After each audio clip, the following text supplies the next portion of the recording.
How many apple fritters is that in kilometers, right?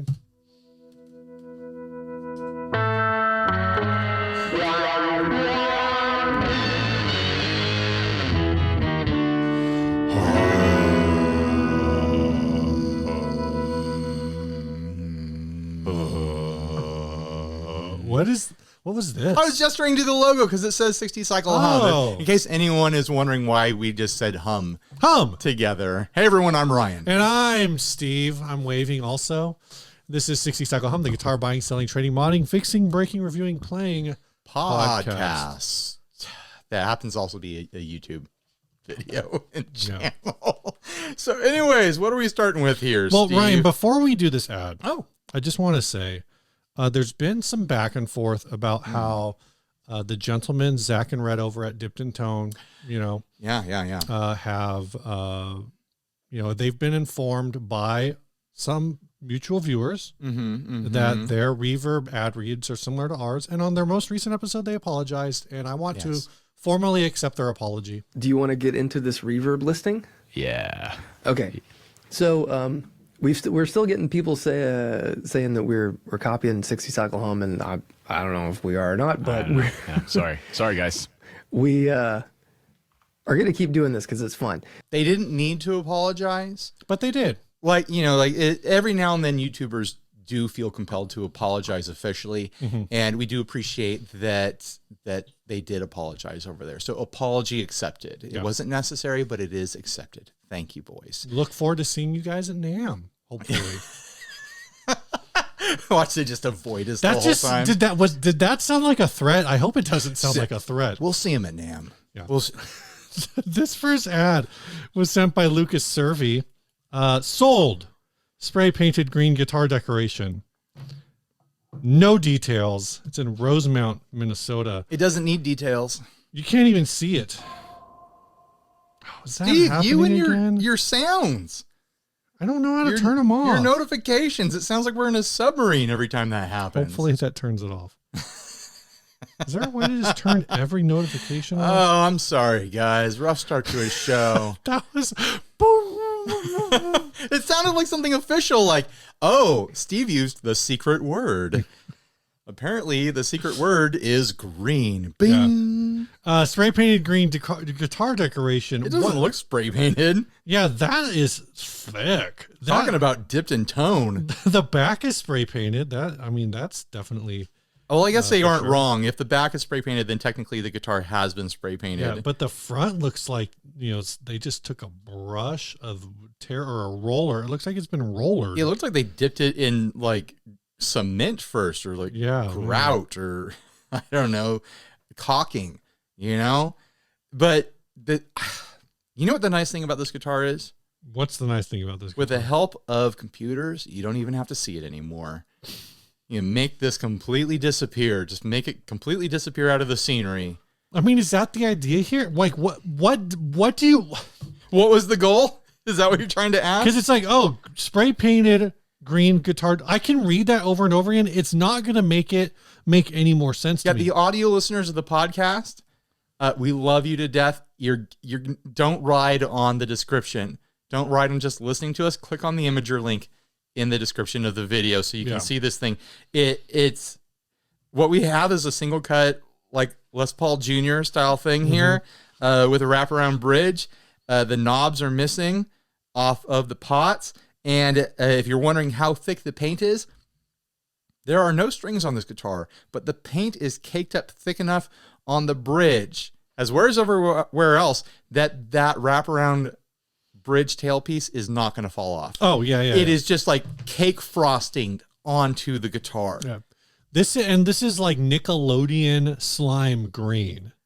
Nickelodeon doesn't have that much slime, man. This is a lot of green paint on this guitar. Did this person accidentally get the wrong color green from Home Depot and they're like, "Well, paint a guitar," and they just tried to use the whole bucket? What are you decorating where this is your choice? Like, I understand taking a guitar that might be a cheap junk guitar or whatever. Like, I want to paint it cool to accent a room or whatever. Sure. This is about 15 coats too far. Do you still have that acoustic guitar that Lauren painted up? No, I don't think so. That it was like a classical that we found on the side of the road, and she painted a bunch of stuff on it. Why? Because I know it was. Remember what happened to that? Well, it was up in the park gallery. I didn't know if you didn't get it out, then it maybe we gave it to someone or someone bought it, because that was 15 years ago at this point. Or maybe nothing happened to it and it was buried when they destroyed those buildings. We didn't leave it there.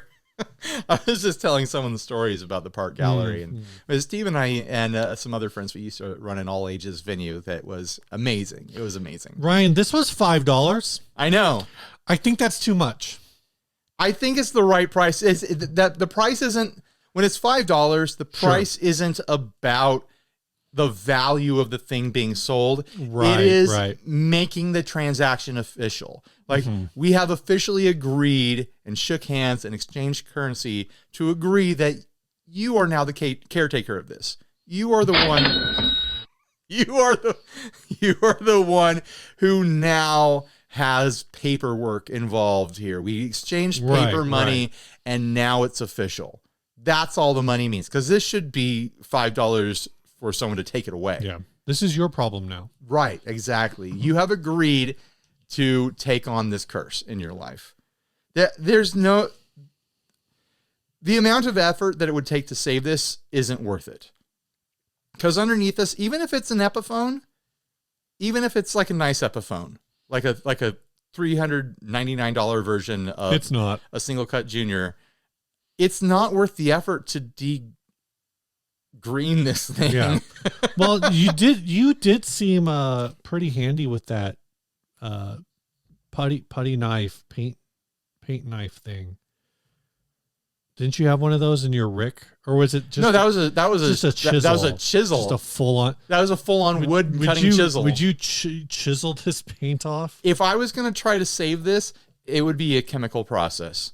I would throw this. Well, I'd take the neck off, and I'd find a bin big enough to put the body in. And already I've wasted too much money buying a bin. Yeah. And then I'm going to waste more money buying a $25 big jug of paint thinner or whatever, chemical stripper from Home Depot. And then I'm just going to soak this thing for 3 days and then come back to see how much sloughs off. You're going to have to make sure you buy the right bin too, because I know the paint peel will melt plastic. I know. I learned that the hard way. I'm going to have to get a metal bin or something. No, you don't want metal either. Oh God, it's so complicated. It's not eat through. It's not worth it. That you're never saving that neck. Like any solvent that you'd use to get all that off the neck is going to delaminate the fretboard and everything else that you'd want on the neck. So but apparently this sold. So good for congratulations, for the guitar. Yeah, congratulations on your acquisition, Adam Natazan, Natanzan. Oh, we never read. Whatever. We very rarely read, even though it's in the screen grab. I always feel like I don't want to bring attention to the random Facebook person selling the thing. I don't want them to get weird messages from people, but I don't know. It probably doesn't matter. We'll talk about that in just a minute. I guess. All right. Don't send the people who post ads that we cover. Don't send them messages and be like, "Oh, your ad was on a show" or whatever. Let it be a surprise. Yeah, it's always fun unless they're. If it's good, if he's like, I saw a thing on a show and I want to buy it, then go find those people and hit them up. Yeah. Or I don't know. I don't know what the answer. Don't. I would say don't be a weirdo. Don't chase people down. That's what it is. Yeah. Don't chase people down. If you're in say a group like Awesome Cheap Guitars, and somebody posted an awesome cheap guitar, and then it ends up on the show somehow. I think it's okay for you to be like, hey. Because they've already posted it there, you can be like, hey, I saw this posting on 60 Cycle Hum. That's different. It was posted in a semi-public place. Sure. There you go. You're not chasing people down. We're spending too much time talking about this. All right, Ryan. Move on. Yes, Ryan, Steve. This last week and a half in the guitar world. Oh my gosh. It's been unrelenting. Off the rails. Just day after day after day, a new thing. Where do we want to start with? Which of these? We've got three things that I think we want to cover. Let's start with Behringer, because I know that we can knock it out pretty quick. We're not going to rest on that forever. Behringer Centaur. You finally got your mini Klon case. That was so crazy because I don't remember where I was talking about that, but we were like in a private chat either with Philip or with the Gearsome boys or whatever. Yeah. And I was like, yeah, all these Klon clones. Like, I just kind of wish someone would make a Klon style case that was normal pedal sized. And then literally 3 days later, this thing gets announced. And everyone's like, oh my gosh, I'm going to get this Behringer Klon clone. And the craziest thing about it, the boldest thing about it, like Andy Ferris pointed out, like the balls on Behringer to just call it the Centaur. Oh, yeah. That's wild. This is the second product that they've released that they've shown. Yeah, I say released like it's supposed to be a real product, but when I went to Sweetwater, it didn't exist yet. I mean, the mock-up is still the photo that's being circulated, and it's clearly like a 3D mock-up. Like, who knows if it physically exists yet? And that is a thing that Behringer does all in the time. synth space a lot. Is they create like, we're gonna clone, a certain Juno model or whatever. I'm still waiting for them to release that spring reverb that they published like a year ago. Is that the one people are always hitting you up about? Probably. I know people are always like, "Oh, you're gonna do this Behringer reverb thing?" Right. Anyway, so not only did they do the Centaur this week, but like 2 or 3 weeks ago, they did a Behringer tone bender in that long style case. Or no, and it's a tone bender, but they called it a fuzz bender, which is already a Keeley product in the United States. I did find out that there's also, I think, a small German company that also has a product called the fuzz bender, but that seems like between Keeley and that other company, I think they're called like BCT or BST, something like that. You at least have market separation. Right. Whereas Behringer is going to be trying to sell this at like Musician's Friend or Sweetwater or whatever, like side by side with Keeley. So that just is like super right now. Every time you search for one, you're going to see both of them, which is not ideal in the retail space. Yeah, but I think brands should strike back and just start naming everything like the Behringer. Or something like that. Like, start naming things as close as they can to Behringer. Somebody should make a gnarly. Oh, if you can't beat them, join them is what I'm saying. Someone should make. I mean, the obvious thing is you make a ring mod. I'm the Behringer. No. Okay, you're getting there. I'm going to get there. Yeah. I'm not sure like how you like maybe you do a van. Oh. I mean, this is like such a reach. You do like a Van Halen thing with where's he going? What did I just say? A ring mod. A Van Halen ring mod. A Van Halen ring mod. You know how Van Halen always used ring mods? I don't know. It's a dumb combination, but that way you can call it the Brown Behringer. Call it the Behringer. But I'm saying, so you got the brown sound and a ring mod in the same box. Now it's a Brown Behringer. Obviously a but I think Behringer is better than Behringer. That's all I'm saying. Did you know that the word for bear just means brown? Really? Yeah. That makes sense. Like old Europe. So when you're saying brown bear, you're just saying bear? You're basically saying bear. Like ancient Europeans were so afraid of bears that they wouldn't even say bear. They just referred to it as brown. Brown is like coming. brown is coming, basically. Look out for brown. Yeah, no, exactly. That's what it was. Close the door. You'll let brown in. Yeah. Hide your food in the tree. Brown will find it. It's very confusing. Then in the United States, we have black browns. We have black browns. That's true. Yeah. So that's the Behringer thing. Do you have anything else to say about that? No. Let's move on. Watch this transition. There are questions now whether or not Bill Finnegan, who owns Klon still, the Centaur is potentially active, whether or not he will file a cease and desist or send a cease and desist to Behringer over the Behringer Centaur. And speaking of cease and desist, Gibson served a cease and desist to a company called 16 Creative. No, he didn't. No, they didn't. Yeah, they did. No, they sent it to the Orange Man. No, oh God.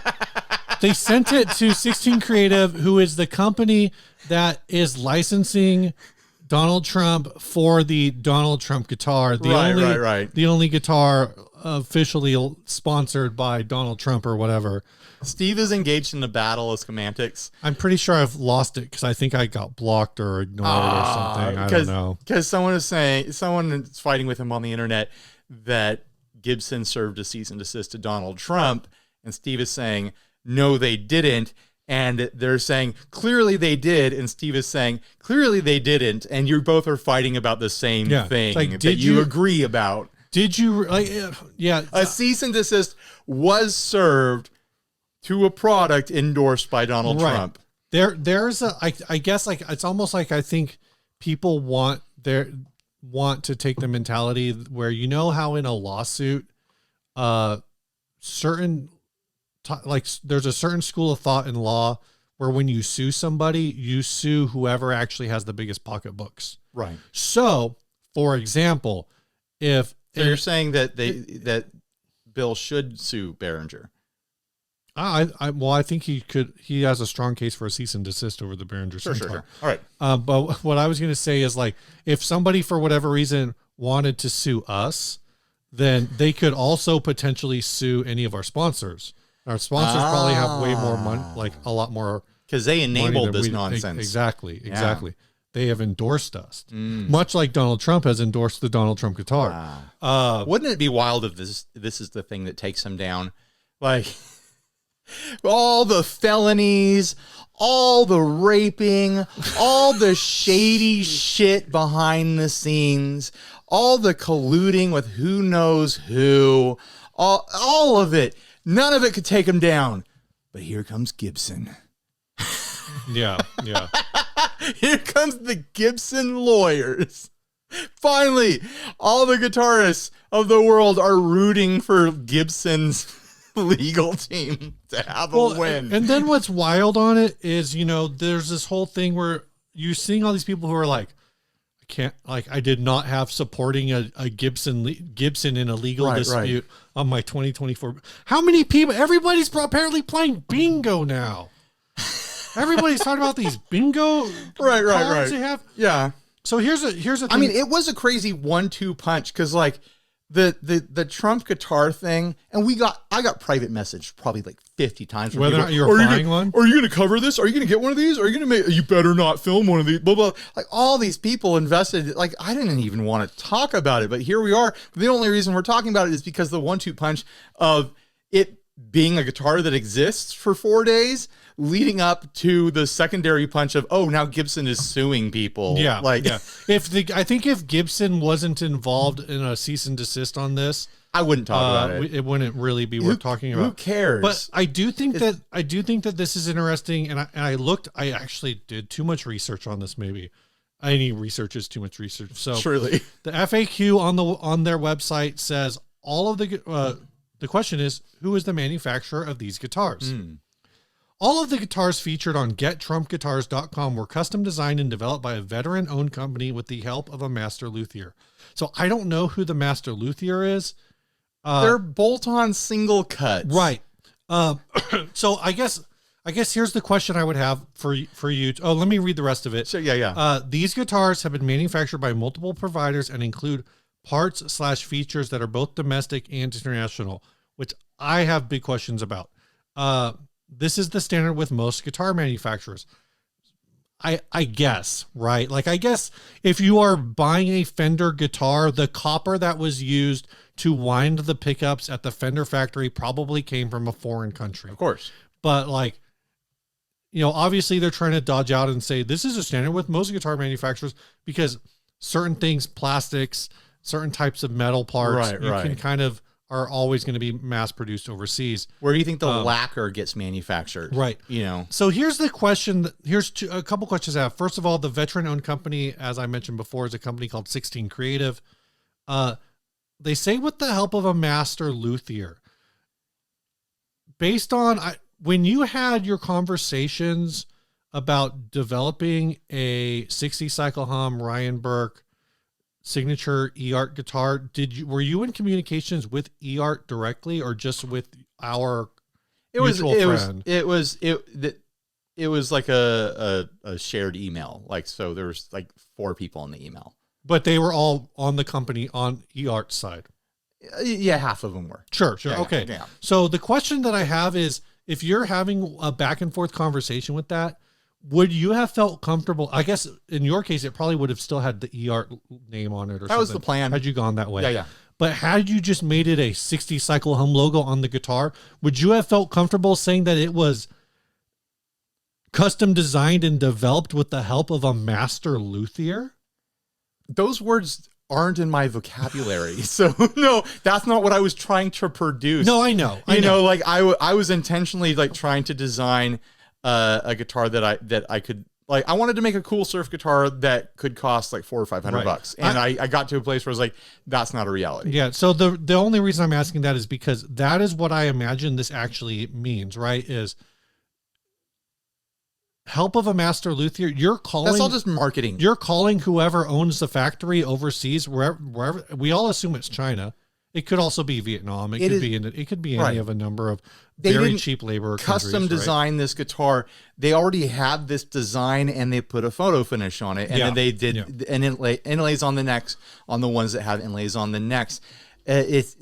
No one in the guitar space is fooled by these things. The hardest core MAGA people out there, I know a lot of you watch. I'm not trying to insult you right now, because I think we already did that on another episode, and I already did it earlier. I know that you have eyes to see, and you see exactly what these things are, and they're not coming from the Heritage Factory. Right. They're bolt-on single cuts with a photo like wrap on the top of them. Yeah. Like there's no mystery what these things are to the guitar buying audience. It's not meant for the guitar buying audience out there. It's for people buying things for their man caves and stuff like that. Yeah. You know. So whatever. The last thing I was going to say is, if it wasn't a guitar, then it would be something else he was trying to hawk. So whatever. I did a little digging. Oh, Steve got his shovel out. I went to the creative company's the Instagram, which made it pretty easy to find look at the founders' Instagram accounts. Okay. And one of the founders is like a professional or like semi-professional guitar musician. Sure. Which I did find like really amusing. And then the part of it beyond that because originally, I guess in my own thought, it was like, what a weird new grifty item, right? Like guitars, like what? You know how Donald Trump is known for his musical abilities. Like the shoes, I would say the guitars is equal in weirdness to the shoes. The watch actually makes a lot of sense to me. The watches don't look good. I can see the connection to luxury. Yeah, exactly. The shoes is weird. I don't think of as sneakerheads as like wanting to collect off-brand president, political figure shoes. But the guitar idea, I was trying to figure out where they came from, and then I found out one of the founders is like a semi-professional musician, put an album, played a lot of shows, does a lot of work, like big shows, because he's doing military events. And then I thought it was really interesting as I scrolled through. I'm already laughing about it. I don't know. It's not that funny, but to me, it was funny that most of the guitars that he plays live are Epiphones.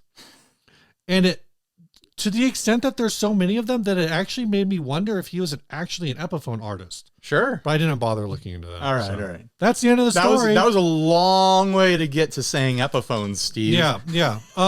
But I do think this is why I normally interrupt Steve a lot. Right, yeah. I do think that this whole Gibson cease and desist situation, it's hilarious. It's hilarious. I don't know that anything's gonna. Do you think they even have legal standing? No, it's always a shot across the bow. Like every single person who manufactures guitars has heard from Gibson's legal department. Yeah. So it's not a surprise at all. But here's my hot take on it. Mm-hmm. Is Gibson about to get denaturalized? Oh my god. So on the website now, notice of non-affiliation. GetTrumpGuitars.com is not affiliated, associated, authorized, endorsed by, or in any way connected with Gibson Brands Inc. or any of its subsidiaries or its affiliates. nor does it represent itself as a dealer, manufacturer, or distributor of Gibson, Les Paul Standard, Les Paul Custom, or any of their products. Steve just stomped all over my hot take. What was your hot take? Sorry. Are all the Gibson employees about to become political prisoners? Oh. Is Trump going to send his secret wing of the CIA to kill Mark Agnesi?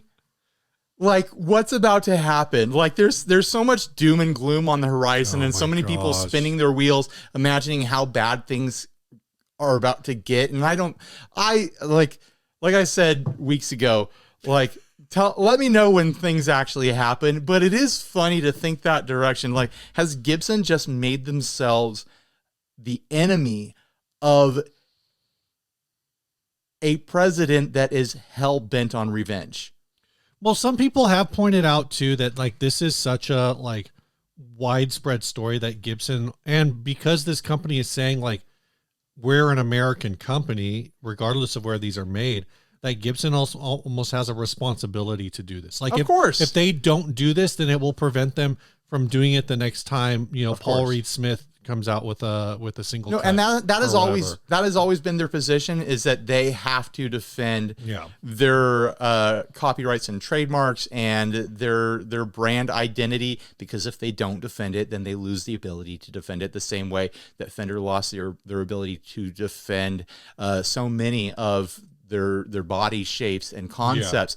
Gibson doesn't want that to happen, and because they don't want it to happen so badly, their legal department is incredibly heavy-handed. Here's a question I haven't bothered to look up. Okay. Do any like major guitar manufacturers list the length of their guitar?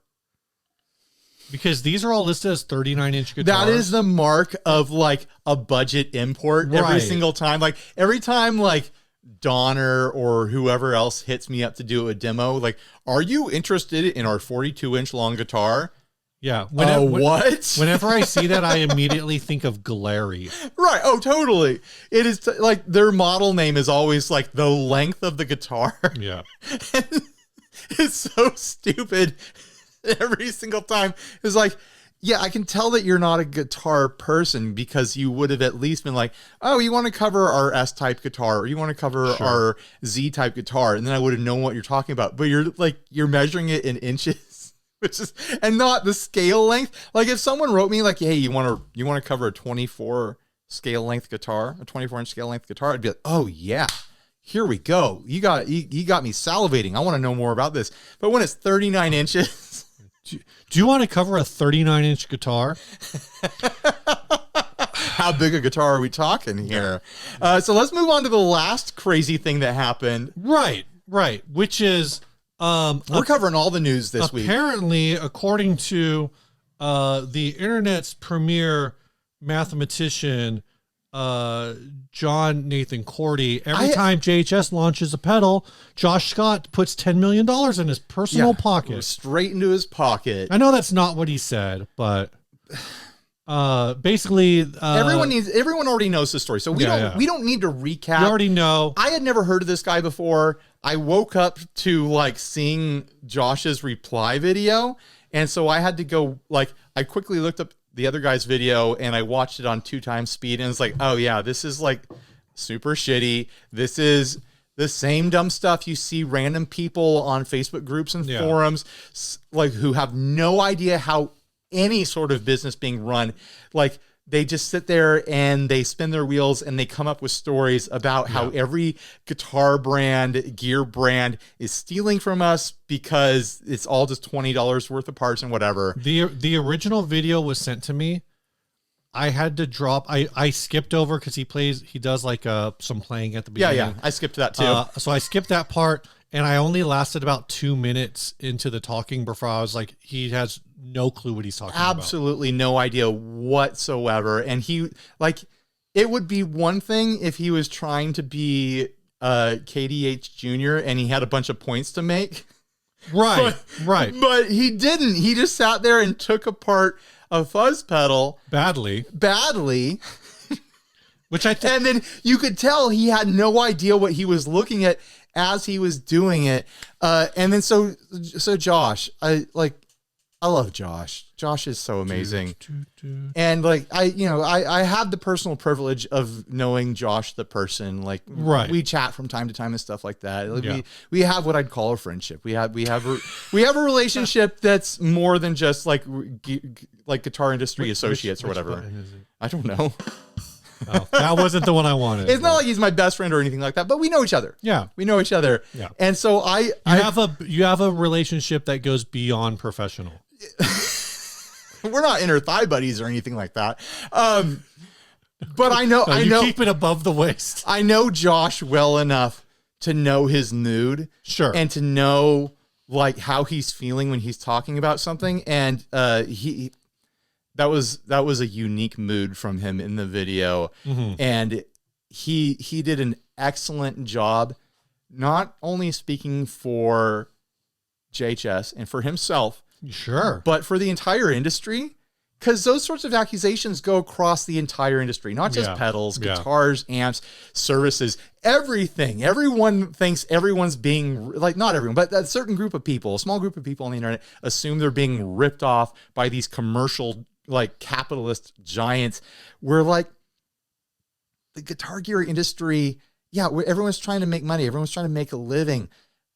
There's very, very few tycoons. No. There's very, very few people like, ooh, I know what I'll do. I'll take this and I'll rebrand it and then I'll sell it for 10 times what it's worth. And then I'll use the money to burn down an orphanage. Like, there's not conspiracies in this industry. Right. There is there's costs of doing business and there are cold, hard realities of doing business. And there is a huge difference between companies that are built to sell through retailers versus like builders that are doing the boutique thing, who are able to sell direct and they can make a living supporting them and their buddy or their partner, putting together 100 pedals a month in a garage. Mm-hmm, like, one thing that, like, I've heard from Josh and other company owners and professionals in the pedal industry, right? If you decide to go into the retail space, mm-hmm. it's like you're going backwards for years. Yeah, and because you can. Sorry to interrupt. No. You can build a living, and many people do it, making 100 pedals a month in your garage. Mm-hmm. If you decide you're going to go after the retail world, now you have to be able to produce a ton of pedals, which means you have employees, you have facilities, you have taxes, you probably have a lawyer, you have payroll, you have insurances, like everything gets way more complicated, and your profit per unit shrinks exponentially. Sure. So I bet it took years for Josh and the Keeleys and the Wampers of the world to start making the same their personal income. I bet it took them years to recover their personal income when they transitioned from being the guy in the garage to the guy who's got a building and employees. Sure. Like, I hear it all the time. It is the story of how this business works.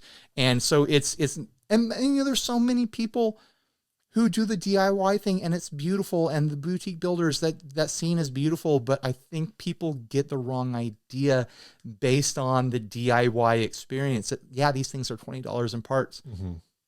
But to sell at Guitar Center, to sell at Sweetwater, to sell at all these places, it takes an infrastructure that completely changes all the numbers. Yeah. There were a couple things that he mentioned, or there are a couple things, because I did watch Josh's reply video in its entirety. Mm-hmm. It was good. Really good. One thing that he mentioned that I think gets lost on a lot of people is, and I never thought about this way, is JHS does sell direct. But one of the things he said is something like 70 or 80% of his sales are through retail, because that's the only way they can move like that, a large enough number of units to support the operation. But in turn, when they sell direct, like for example, if they had sold the Ross pedals direct, I don't know if they did. He said they were making those for like $75 a piece and selling them for like $190. So that's a pretty good turnaround. But when he sold those to retailers, he was only selling them to like for about 110. So that's like a really big cut in. And part of that was honestly higher than I thought it was going to be. Yeah. And part of John Nathan Cordy's argument was the assumption that, you know, it's almost as if he was saying like the dealers were just a pass through, like the dealers weren't making money on it. Like that whole part of the equation was left out. The other thing that like I was actually really, because I think if I would have been in Josh's situation, the point where I would have completely lost it. I love the numbers. I love how he broke down the numbers. I think when I have conversations with people about what goes on with the show and how things move and whatever, when it involves the finances, like I enjoy trying to break down the numbers and looking at the, when people ask, oh, what does this performance look like on this video? Like I love diving into the analytics and letting people see what our numbers look like and talking about that stuff. But the moment I would have lost it is when John is sitting there and he's fidgeting with this pedal and he's taking it apart and he's talking about, oh, well, they just get these soldered by some factory, which does Josh still get all of his stuff soldered by Cusack? I'm not sure, but I know it's domestic. It is domestic. I wouldn't be surprised if Cusack was doing his wave soldering or whatever. Which a lot of people who are commenting on this are saying like JHS is probably one of the most expensive parts, like bill of materials in the business, because they try to keep so much of it domestic. Right. But that's beside the point. So he's taking this thing apart and talking about like, oh, well, they get everything like pre-soldered and everything because it's just coming out of a factory and this and that and whatever. And so, like they got to charge for the parts but they're getting a big discount on that. And then, they like one of their people can probably build like 3 or 4 of these an hour or something. And talking basically, and those people probably make like $20 an hour or whatever, while he's breaking the pedal. Right. And he gets to this whole thing, and then it just broke.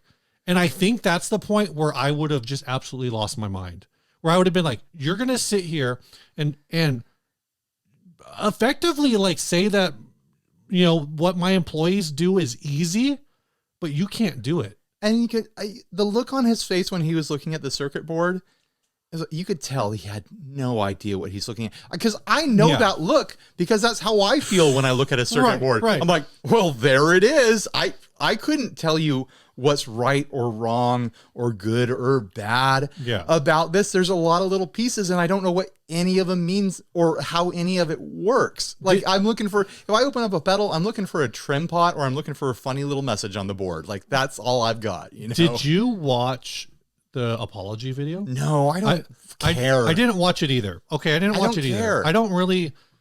Yeah, I don't. He already wasted enough of my time, and now he's wasting more with me doing my own content. Real quick.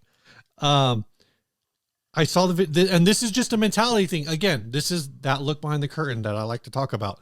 I saw people reacting like, oh, what a stand-up guy. He apologized in a public video and all of this stuff and whatever. And I go, and in 5 hours, that video had 19,000 views. Right. In 24 hours, that video had 42,000 views. And I sat there and went like, and I saw one person say like, it's so brave of him to publicly admit that he was wrong. I said, brave? It's obvious. It would be stupid for him not to make an apology video. Should have happened before he published it. He should have apologized to himself and said, this is a bad thing to publish. 42,000 views? That's what it was the last time I looked. If he's getting the he made about $200 probably or more. Right. If he's getting the ad revenue that we're getting right now, because I just looked at some video. Oh, okay. Because I was thinking about the Rickenbacker. Yeah. And I think you're dead right. Because I was looking at a video that got like 20,000 views, to trying to figure out like, oh, if how many views do I need to get on this to break even? Sure. And I think it was 40,000 to get $200 to recoup the cost of that fake Rickenbacker that I tore apart. The guitar content from what I've seen, because I've looked at a bunch of this, our CPM is like $5 to $10. He didn't apologize. He made $200. Yeah.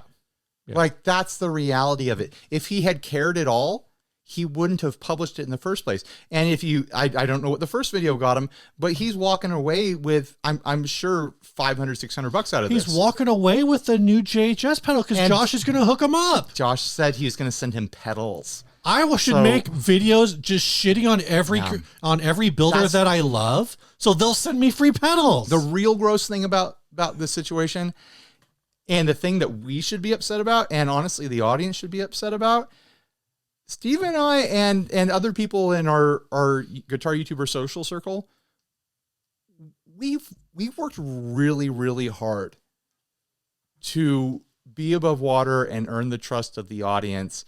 And like, Steve and I speculate a lot on this show. We say stuff that is nonsense, but we go far out of our way to make sure, we're being idiots, that we're speculating, that we don't know. If we don't know something and we're just speculating, we make sure that that's clear.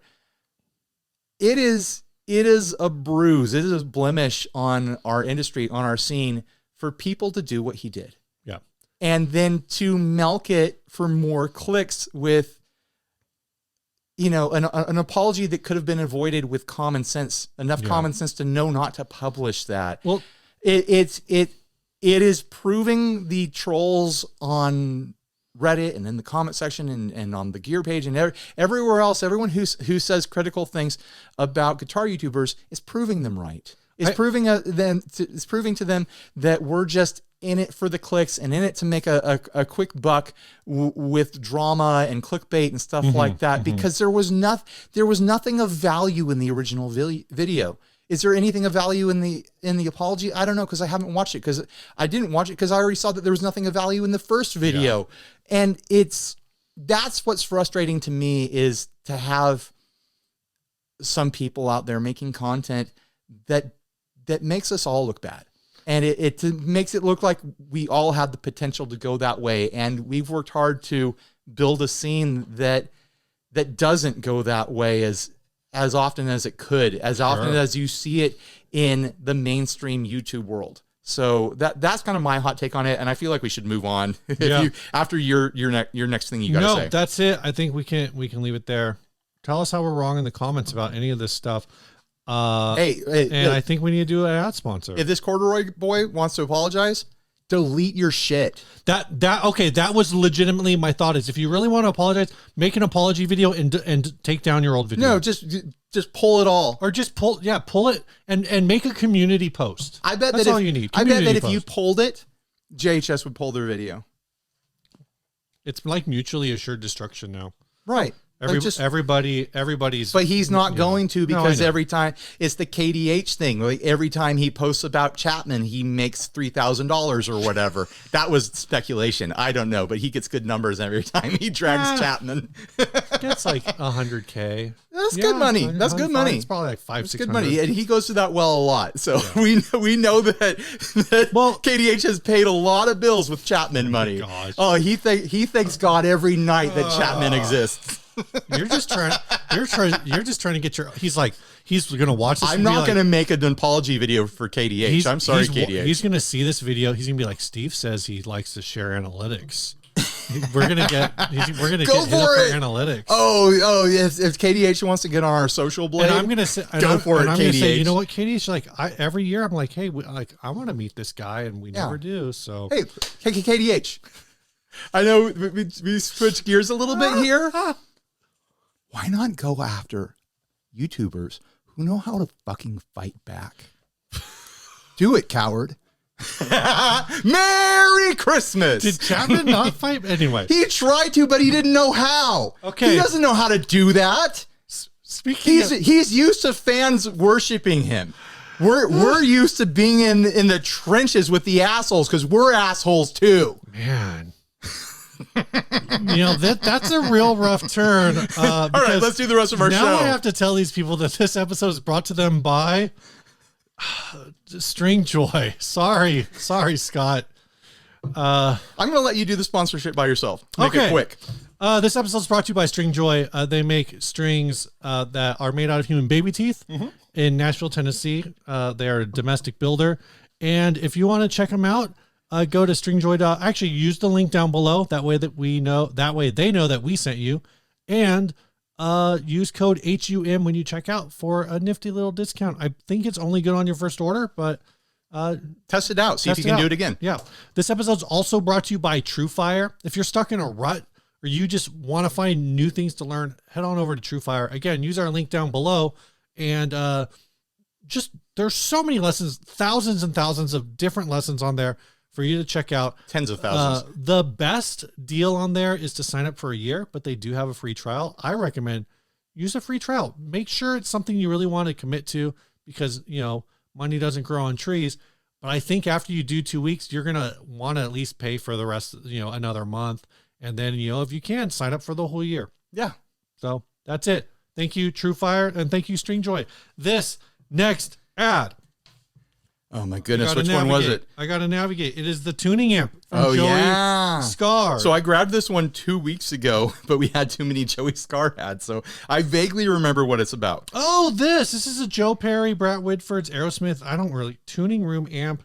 Oh, yeah. Authenticated. This is a Music Man 212 HD. Don't read the whole thing. There's so much. Don't read it all. Yeah, let me just try to I'll put it on screen and you can pause it. The audience can read it if they want to. This is apparently Joe associated with Joe Perry and Brad Whitford. It is from Aerosmith.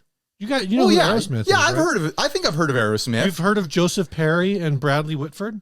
Yeah, they got that song like Smith in an elevator. I want to make arrows going up. Okay. Apparently this amp was a custom dressing room amp.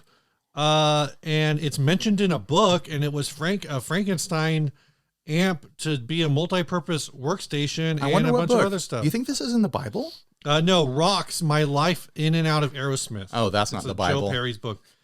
The amp and cabinet have been extensively modified into a backstage / green room tuning rig. Oh, so it's like for tuning guitars.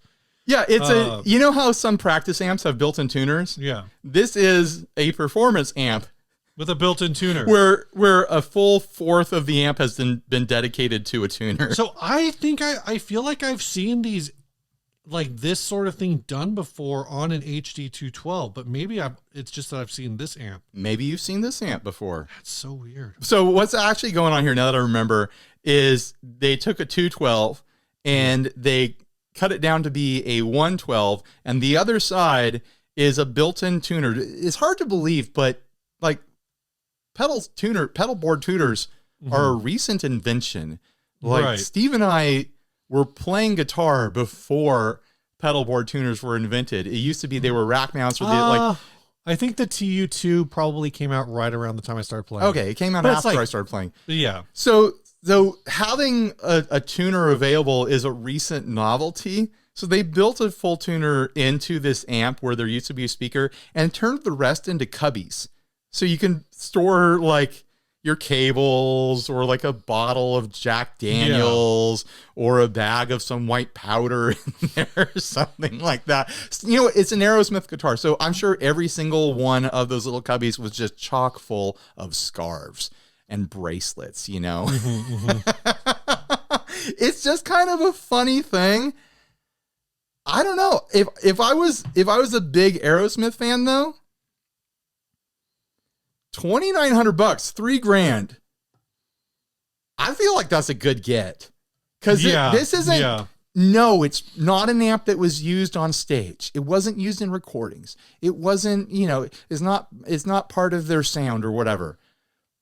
But they got their sweat all over this. They spilled drinks on this. They hooked up with groupies on this. That this was in the room while like crazy stuff was going on. Yeah. This has... Liv Tyler has seen this amp. Right. There is... Do you think... there is sin soaked into this amplifier, and you could have that mojo in your life for $3,000. I feel like this is the best sort of like celebrity piece of gear to get. If you love Aerosmith. Do you think Ben Affleck has seen this amp too? Probably. Yeah. I bet P. Diddy's seen this amp.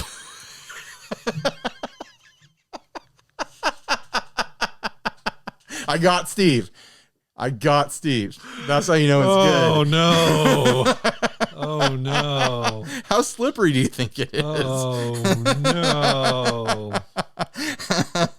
Yeah, I'm just saying you can store a lot of baby oil in those cubbies. Jeez. Oh man, I'm sorry, guys. I've been in a blue humor mood, I suppose. You know what? Celebrities should get what they get. They should have us talking about them all the time when they're terrible people. Yeah. So, I don't really have anything else to say about this, but I do think you're right. I think if you are an Aerosmith fan, this is a pretty cool get for $3,000. and it's a Music Man amp. Yeah. It's no slouch.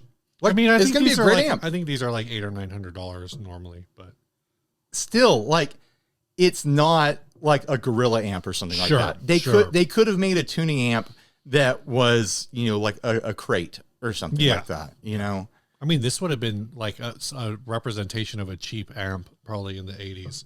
Sure. But I don't know. I think it's still decent. I would be excited to have an unmodified version of this in my life. Right. Yeah. Right. What next, Steve? This. Oh, yeah. We're getting into the Patreon. Steve is opening up the Patreon app right now so he can check names and numbers. We have one new...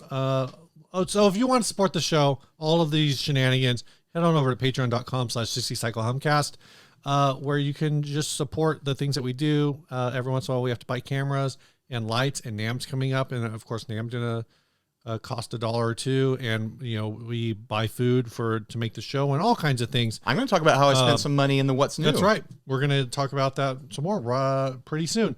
But this week at the $10 level, joining us is Tough Guitar. Tough Guitar. Guitar. Thanks, Tough Guitar. Thanks, everyone else. Of course, everyone who supports gets their name in the Patreon scroll at the end of the podcast episode when we play the song. Absolutely.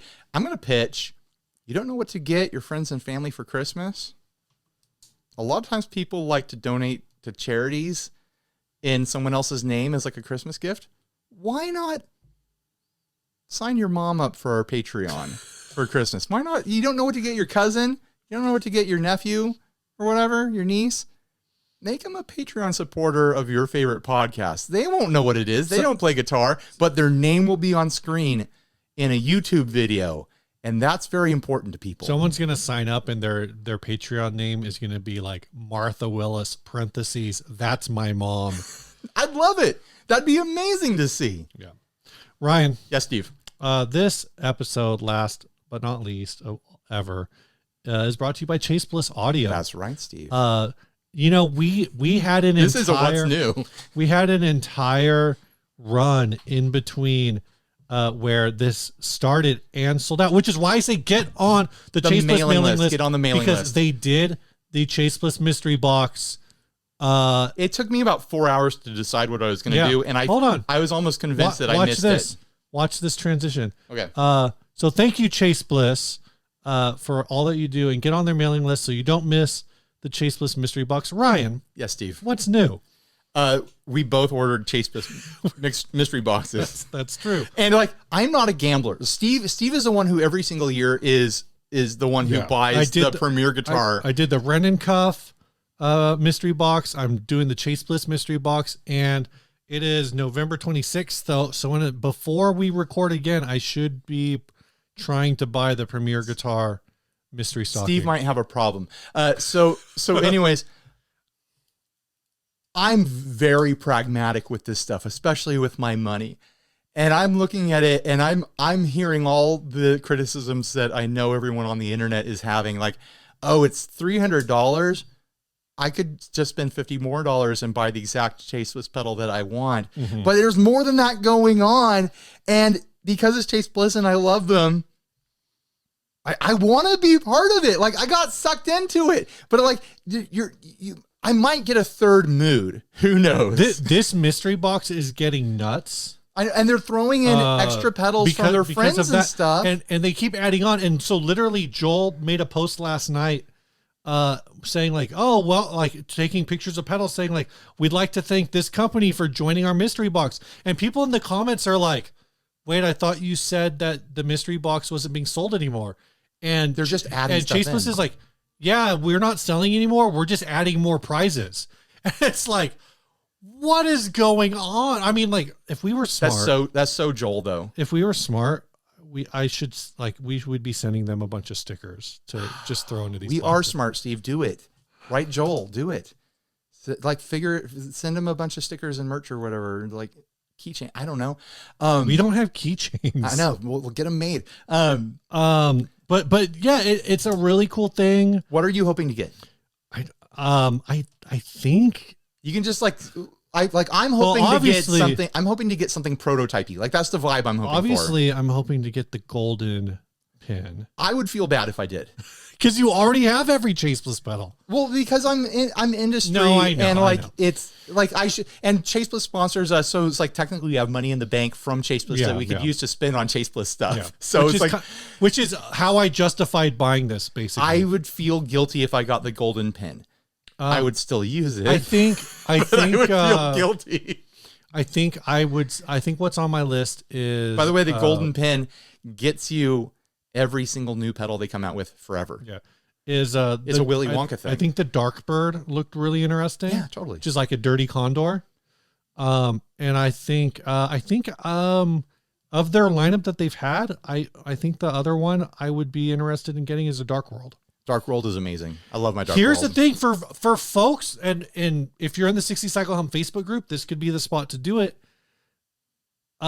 If you already own a few Chase Bliss pedals, but you got in on this anyway, jump on the Facebook group, and when people start receiving these, maybe there's some trade opportunities there. Like RJ, who does our shorts, who helps produce the show and give us some fresh ideas and outsider's perspective on things to do with the show.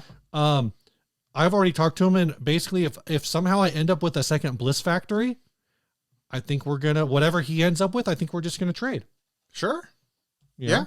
No, If I end up with another Mood Mark 1, like and somebody else has a Dark World, I'd be down for a straight trade. Hit Steve up if you want to make trades. Maybe there should be I'm saying we should a Chase Bliss mystery box, a secret trade group. Yeah, I'm just saying we could do it on a single thread on the Facebook. Or you could just sell them and use the money to buy the thing that you want. Sounds too much like work. Yeah, it takes the fun out of it, you know? When you get together for Christmas with your family, trade Chase Bliss pedals then. Yeah. So I think this whole Chase Bliss mystery box thing is a lot of fun, though. I think I'll save my other What's New for next week. You're gonna save your other What's New? Yeah, because we're getting up there. Yeah, we are. Yeah. Ryan. Yeah, Steve. This last ad was sent by, I don't know. I can't find it. Were we doing the Black Diamond? Doing the Black Diamond by Matt Carnevale. Black Diamond Custom Shop Guitar Goliath Deluxe. A bunch of words. Mahogany. First fret coming soon. Fifth fret coming soon. I know. What? That's not even the whole list. Like it went on forever of all the features, and most of it is like, stay tuned. We're gonna decide what pickups go in this. Like it's like a weird bit of copy from the listing. Are these supposed to be the thicknesses? It's supposed to be the stats. Right, but they're saying first fret, fifth fret, seventh. So I think they're saying that like they're going to post the measurements of the neck thickness at all of those frets. Do they have? I don't see pickups. Pickups is blank. Pickups is blank. Like it's all. I don't know. Let's not worry about that. Let's talk about the guitar. We've got ourselves a metal bottle opener here. It is a combination in between an Explorer and an SG and a bottle opener. Is it just me, or is this Explorer body way bigger than they normally are? I don't know. It might be a little bit bigger. Where's yours? I've got the Eat Peach back here. I have my other Explorer up in the office where it lives pretty much permanently. I bet a lot of people don't know about my other Explorer. Steve is trying to eyeball this thing. I bet it's normal sized. That's like 1.5. It's the only normal thing about it. I feel like this comes out way. It might. Who knows?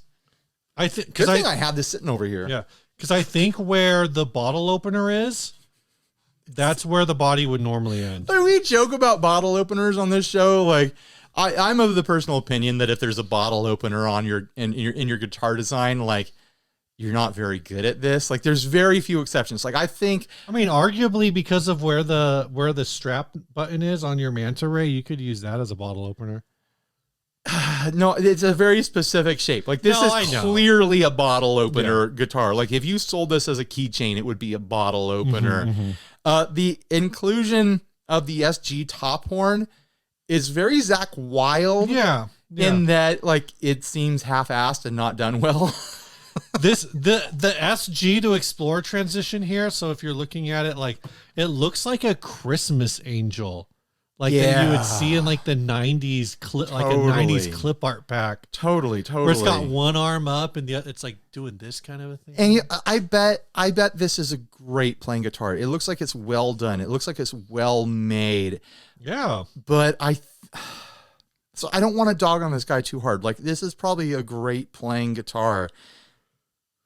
Oh man, it just from a designer's eye and even from a guitar enthusiast's eye, like it's not great looking. It would have been better as a stock Explorer. There could have been like tweaking the waist to the SG. Like, you could do an Explorer that has an SG top horn and figure out a way to make it work. There's things that you have to do, and I don't know. This is prototypey in shape, but it feels like it needs a lot of massaging to pull off this concept. And the bottle opener it really doesn't work because it just looks like half a heart. Like, it doesn't communicate, oh yeah, hardcore heavy metal. This is an aggressive testosterone laden guitar. It looks like it's half of a door from an old school like bread cabinet that has the heart in the middle between the two doors. Like there's visual things going on here that just don't work, and it just kind of like it kind of really communicates just how much bad taste there is in the heavy metal guitar scene. Sure. Like, heavy metal guitarists, like I said, they just have bad taste. Like, they don't have a good eye most of the time. Right. You know, and you could say that the other direction in other genres, but it seems like it is prevalent in the heavy metal guitar scene of just like ugly stuff. And there were some ugly decisions made here. Like I said, I think it looks competently built. Is probably an excellent player. I don't remember. Did we get a screenshot of the price? I did not see a price. Then, there it is, $27.50 for $27.50 for someone's like, boutique build or whatever.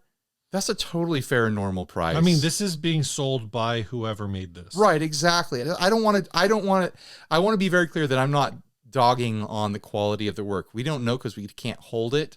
Right. But as far as the quality goes, it looks good. It looks solid. The pictures are good.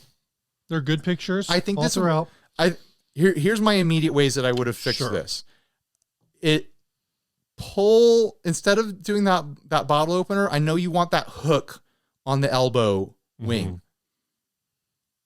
Just cut in almost like a star shape and then give me a hook going the complementary direction from the bottom star. I can't visualize this at all. So I'm like cut in this way and make a star shape out of it and have a bottom hook. Oh, I see. Interesting. Yeah. Or like bring in a counter SG shape off of the top or the bottom. Like bring the SG shape back into it somewhere. Like, you need to reference the SG quality of it at least one more time to cement that in. Maybe a bevel that goes somewhere. Like give it the SG waist connecting to the lower horn and lower bow. You have an idea here. It needs to be massaged. I see what direction you're going, but I just feel like it needs some help. Yeah. And again, I'm really trying. Please don't write me and say that you're the builder. What I do on this show as far as demos go, I'm not going to demo one of your guitars. It's not the right fit. I'm just saying it's not the right fit. If the metal fans out there in the audience completely disagree with me and say that this is excellent, then obviously this person knows their market. So if you're selling them, then who am I to say you're doing anything wrong? But this is the opinion of a surfy boy. Sure. Ryan. Yes, Steve. What do we have? What are we thinking for Adventures Club this week? We had that green screen guitar. Yeah. We had the tuning amp from Joey Scar. Is he still in the doghouse? I mean, he's winning? not even our #1 all-time winner. That's true. He's still. Oh, you were supposed to read the list. Do you have that list handy? Oh, we were going to save it for New Year's. We're going to save it. We're going to save it for New Year's. Steve has a list of all the top winners of all time. Yep. And then we have the Black Diamond, which we just covered. What are you feeling? I mean, we got three regulars here. We're not stealing a win from anyone because we got Lucas Servi, we've got Joey Scar, and we've got Matt Carnevale. I'm leaning towards the green guitar. I think I'm leaning towards green guitar. All right, congratulations. You win. You did it. You win, Lucas Servi. And what did you just win? You just won a virtual gift certificate printed on heavy. I'm talking the heaviest digital cardstock. Steve is going to hit you up over email. Yep. And he's going to make sure that you get what's coming to you. And that can happen to anyone else. If you want to send us listings from your local crazy Craigslist, ridiculous Reverb, egregious eBay, goofy Gumtree, wherever you can find frivolous Facebook Marketplace, wherever you can find these things, you email them to us, send a link, and send screen grabs in case the link goes bad. Yeah. And if we pick your ad to be the winner on one of our episodes, 25 virtual dollars will be yours to the retailer or fast food establishment of your choice. Right now we have 198 unread emails on I think anytime we record, you probably burn anywhere from like 15 to 50 of those because it just depends on how fast you find 6 bangers. Yeah, I think it probably ranges in between 30 and 50. Yeah. So, if you sent one in, a week or two ago, and you're like, oh, they didn't pick mine, we probably just haven't gotten to it. I was still pulling from October. Yeah. And I actually replied to a Joey Scar one that he sent that it had boobs in it. And I was like, I think this one's actually too hot for the show. But I wanted him to know that I did see it. Right. All right. This song was sent by Ben Smith. He says, hi, Stephen Ryan. The band I play drums in, Picket Wounds, has just released a 2-track demo. So I thought I'd send it to you as a possible and a podcast song. We're based in Bristol, Southampton, and Portsmouth in the UK. So it's a very occasional band that is pretty much a recording project currently. We've collectively been in a bunch of punk and hardcore bands over the years, but now we're all older and no wiser. We've churned out some quadragenarian sludge/hardcore. There's a Bandcamp link, and this song is called, I believe, Cultist Reckoning. I'm expecting this to be heavy.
I love the lyrics. It's got a beat you can dance to. I